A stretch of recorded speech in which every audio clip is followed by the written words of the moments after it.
رگھو داس نے مسکراتے ہوئے مجھ سے رقم لی اور ان کو ہوا میں اچھالا تو وہ 7 نوٹ 7 کالے رنگ کے پھولوں میں تبدیل ہو گئے اور نیچے قالین پر گر گئے۔ رگھو داس نے مجھے پھول اٹھانے کو کہا۔ میں نے سخت حیرانی اور پریشانی میں 7 پھول اٹھا کر اس کے حوالے کر دی۔ رگھو داس نے زور سے تالی بجائی۔ اچانک کمرے میں وہی ہیبت ناک ریش نما آدمی نمودار ہو جس کی میں نے تصویر دیکھی تھی۔ ریش نما انسان: آقا رگھو، آپ نے مجھے کس لیے بلایا ہے؟ کالی: مقدس دھاگا لاؤ۔ ریش نما انسان جسے رگھو داس نے کالی کے نام سے پکارا تھا یہ سن کر غائب ہو گیا اور تھوڑی دیر بعد دوبارہ نمودار ہو۔ اس وقت اس کے ہاتھ میں کالے رنگ کا دھاگا تھا۔ کالی نے دھاگا رگھو داس کے حوالے کر دیا۔ رگھو داس نے ان 7 پھولوں کو اس کالے رنگ کے دھاگے سے باندھا اور پھولوں کا دستہ بنا کر میرے حوالے کر دیا۔ حسن شاہ، تم یہ پھول سید بابا کے دربار میں لے جاؤ اور دربار کے سرہانے ان پھولوں کو رکھ دینا۔ بس تمہارا یہی کام ہے۔ مگر رگھو داس، یہ سب ہے کیا؟ میرے یہ نوٹ پھولوں میں کیسے تبدیل ہو گئے اور تم نے ان پھولوں کو کون سا دھاگا باندھا ہے؟ کیا دھاگے بھی مقدس ہوتے ہیں؟ دوسری بات یہ کہ سید بابا کے مزار میں پھول رکھوانے کے لیے مجھے ہی کیوں تم نے منتخب؟ تم یہ پھول وہاں خود کیوں نہیں رکھ سکتے؟ تم ضرور مجھ سے کوئی غلط کام کروانا چاہتے ہو۔ یہ سب جادو کی چیزیں میں سید بابا کے دربار میں ہرگز نہیں رکھ سکتا۔ یہ کہہ کر میں نے پھول رگھو داس کے حوالے کر دیے۔ اس نے غصے سے میری طرف دیکھا۔ دیکھو حسن شاہ، سیدھی طرح میرا کام کر دو ورنہ میں تمہیں کہیں کا نہیں چھوڑوں۔ تمہارے خاندان کو تباہ کر دوں، تمہیں بھیک مانگنے پر مجبور کر دوں۔ تم کچھ بھی کر لو مگر میں اپنا ایمان نہیں بیچوں۔ اگر کوئی نیک کام ہوتا تو تم خود ضرور کر لیتے، مگر تم جیسا شیطان کا پجاری مجھ سے یقیناً کوئی شیطانی کام کروانا چاہتا ہے جو میں ہرگز نہیں کروں گا۔ رگھو داس زور سے ہنسا اور کالی سے اس کو اس کے گھر پہنچا اور وہ پھول دوبارہ میرے ہاتھ میں تھما۔ دیکھو حسن شاہ، چاند کی 14ویں رات کو یہ پھولوں کا دستہ تم نے مزار پر رکھا۔ اگر تم نے ایسا نہ کیا تو تم خسارے میں رہو، اور اگر یہ کام کر دیا تو میں تمہیں مالا مال کر دوں گا۔ ابھی رگھو داس کی بات ختم ہوئی ہی تھی کہ کالی نے مجھے زور کا تماچا اتنے زور کا تھا کہ میرا منہ دوسری طرف پھر گیا۔ میں نے غصے میں مڑ کر کالی کو دیکھا مگر ٹھٹک کر رہ گیا۔ اس وقت میں اپنے گھر کے سامنے پڑا۔ میرا دماغ سنسنانے لگا۔ یا اللہ، یہ میں کس طلسم میں پھنس گیا؟ بڑبڑاتے ہوئے میں وہاں سے چلتا گھر میں داخل۔ میری بیوی مجھے دیکھ کر خوش ہو اور مجھ سے بولی، آپ نے اتنی دیر کہاں لگا لی؟ آپ کو تو کل گھر ہونا چاہیے تھا۔ میں نے اپنی بیوی کا منہ دیکھا اور چپ چاپ کمرے میں چلا۔ وہ حیران سی ہو کر میرے پیچھے آئی۔ کیا بات ہے حسن، تم مجھے کچھ پریشان دکھائی دے رہے ہو؟ پہلے تو میں نے سوچا کہ نتاشا کو کچھ نہ بتا، مگر پھر میں نے یہ سوچا کہ میری بیوی بہت نیک اور حافظہ قرآن، اسے اپنے اوپر بیتی ہوئی تمام ہوش ربا کہانی بتا ہی۔ میرے ساتھ بیٹھو، میں نے تم سے ضروری بات کرنی۔ نتاشا چپ چاپ میرے ساتھ پلنگ پر بیٹھ گئی اور میں نے شروع سے آخر تمام کہانی نتاشا کو سنا۔ حسن، کیا تم نے مجھ سے کوئی مذاق کیا ہے؟ مجھے تم سے مذاق کرنے کی کیا ضرورت؟ پھر میں نے وہی منحوس پھولوں کا دستہ نتاشا کو دکھا۔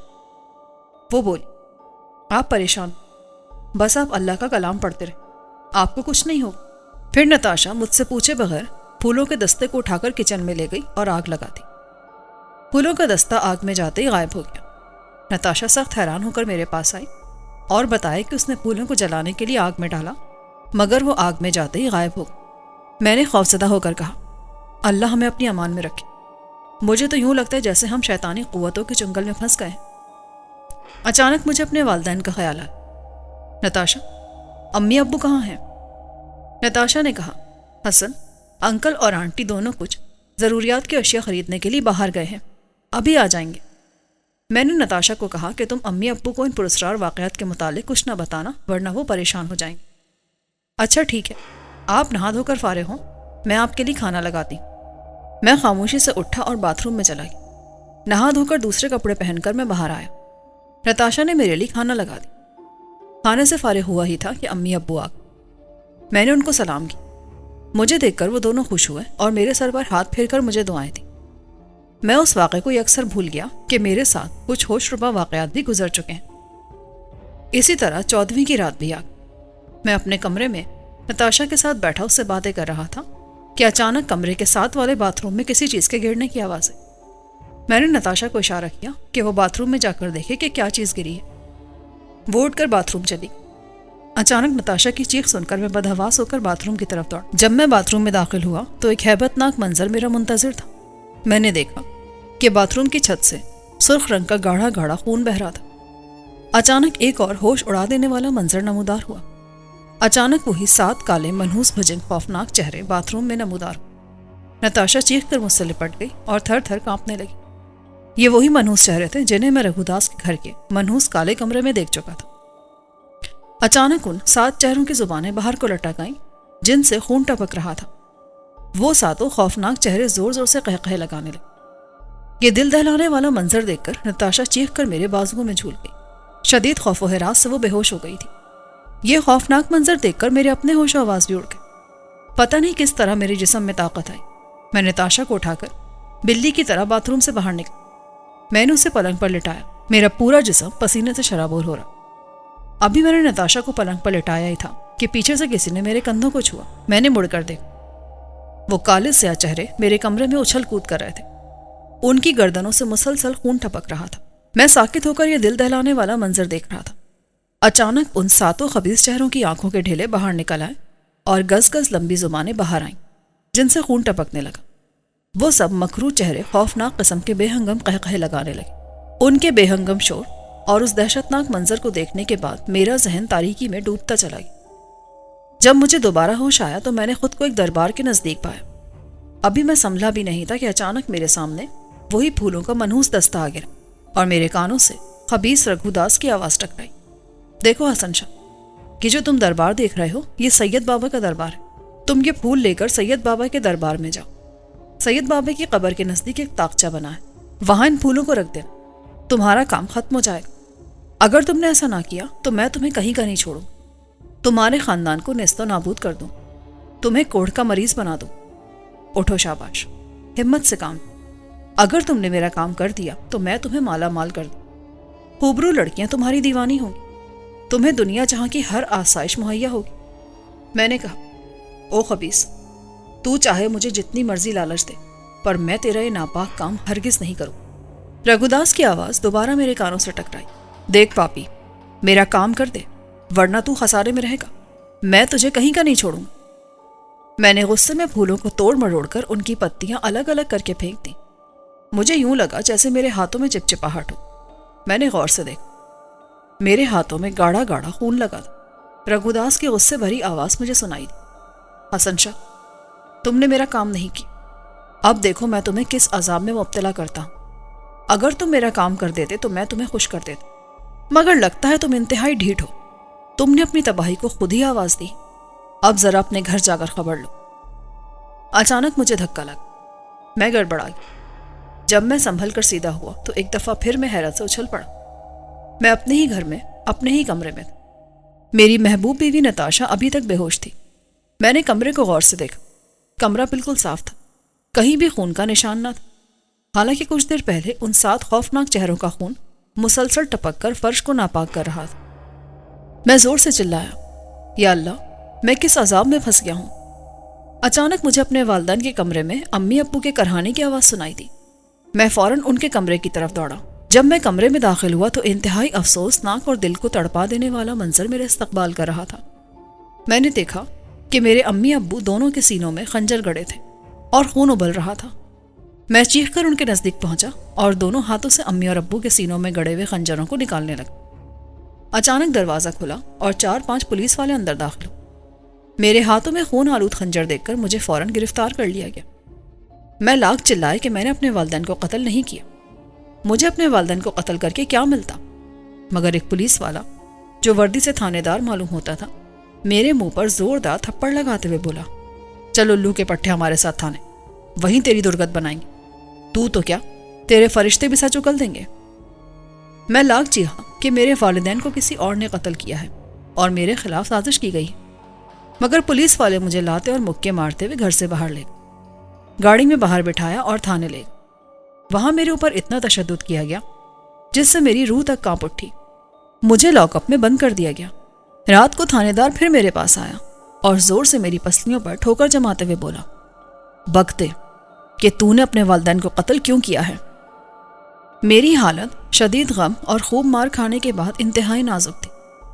لات لگتے میں شدید تکلیف سے بلبلا اٹھا۔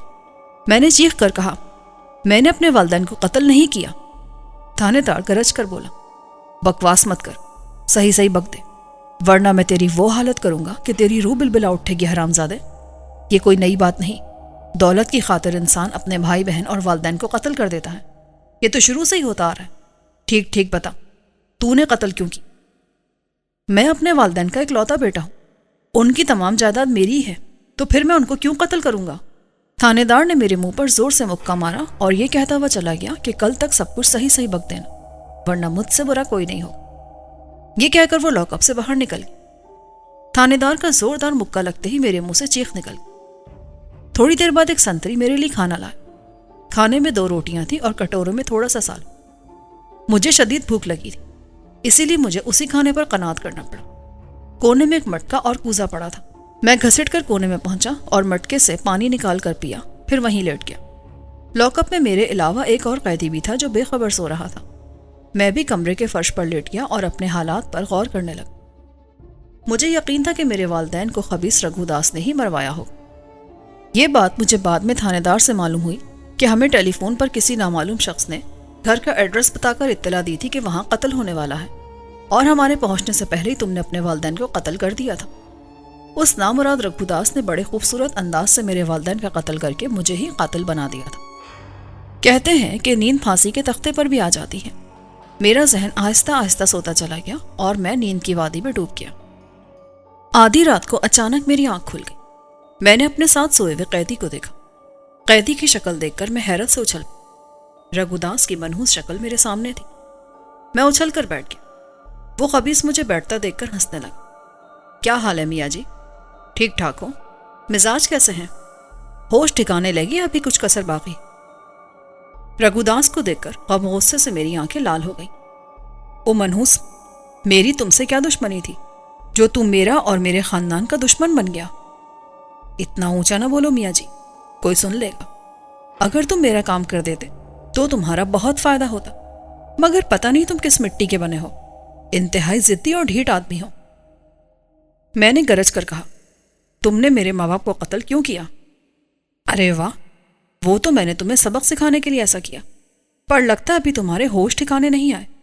ارے پاپی، تو میرا کام کر دیتا تو تیرا کیا جاتا، بلکہ تیرے تو مزے ہو جاتے۔ میں نے اس کی بات کو نظر انداز کرتے ہوئے کہا، میری بیوی کہاں ہے؟ فی الحال تو تمہاری بیوی ٹھیک ٹھاک ہے اور تمہاری یاد میں تڑپ رہی ہے۔ اسے میرے سیوک کالی نے اپنی دنیا میں پہنچا دیا ہے۔ کیا مطلب؟ اپنی دنیا سے تمہارا کیا مطلب ہے؟ ارے میاں جی، میں تمہیں یہ بتانا بھول ہی گیا کہ کالی غیر انسانی مخلوق ہے۔ میں نے بڑے بڑے خطرناک جاب کر کے اسے اپنے قبضے میں کر رکھا ہے۔ میرے کہنے پر کالی تمہاری بیوی کو وادی دہشت لے گیا ہے، جو خوف، دہشت اور طلسمات کی وادی ہے۔ اب بھی تم میرا کام کر دو گے تو فائدے میں رہو گے۔ تمہاری غلطی سے تمہارے والدین تو اس دنیا میں واپس نہیں آ سکتے، مگر تمہاری بیوی تمہیں مل جائے گی۔ اس کے علاوہ تمہیں بے پناہ فائدہ ہوگا۔ اگر تم حامی بھر لو تو میں ابھی چٹکی بجاتے ہی تمہیں اس عقوبت خانے سے نکال دوں گا اور تم پر کوئی کیس نہیں بنے گا۔ یہ کہہ کر رگھو داس نے ہوا میں ہاتھ لہرایا۔ اس کے ہاتھ میں وہی منحوس پھولوں کا دستہ آ گیا جس کو میں نے توڑ مروڑ کر پھینک دیا تھا۔ پھولوں کو دیکھ کر میں حیران ہوا تو رگھو داس ہنس دی۔ ارے میاں جی، ان پھولوں کو تم جتنا چاہے مسل ڈالو، مگر یہ اسی حالت میں رہیں گے، وہ اس لیے کہ ان پھولوں میں مقدس دھاگا بندھا ہوا ہے۔ میں نے غصے سے رگھو داس سے کہا، اے خبیث، میں تیرا ناپاک کام ہرگز نہیں کروں گا۔ پھر اچانک میں غصے میں رگھو داس پر پل پڑا اور اس کا گلا دبانے لگا۔ رگھو داس کے منہ سے خرخراہٹ نکلنے لگی۔ لاک اپ کا سنتری شور شرابہ سن کر مجھے رگھو داس کا گلا دباتا دیکھ کر فوراً لاک اپ کا دروازہ کھولا اور اندر آ گیا۔ مجھے زور کی ٹھوکر لگائی۔ میں نے بلبلا کر رگھو داس کو چھوڑ دیا، مگر اس وقت تک رگھو داس مر چکا تھا۔ پر جب میں نے غور سے دیکھا تو وہ کسی دوسرے شخص کی شکل تھی۔ میرے کانوں میں رگھو داس کی منحوس آواز گونجی، تم میرا کچھ نہیں بگاڑ سکتے، تم انتہائی ضدی ہو، اب مزید قتل کے جرم میں تم پھانسی پر چڑھو گے۔ میرا تو یہ حال تھا کہ کاٹو تو بدن میں لہو نہیں۔ سنتری نے اس آدمی کو ہلا جلا کر دیکھا، اس کا سانس چیک کیا، مگر وہ بیچارہ میرے ہاتھ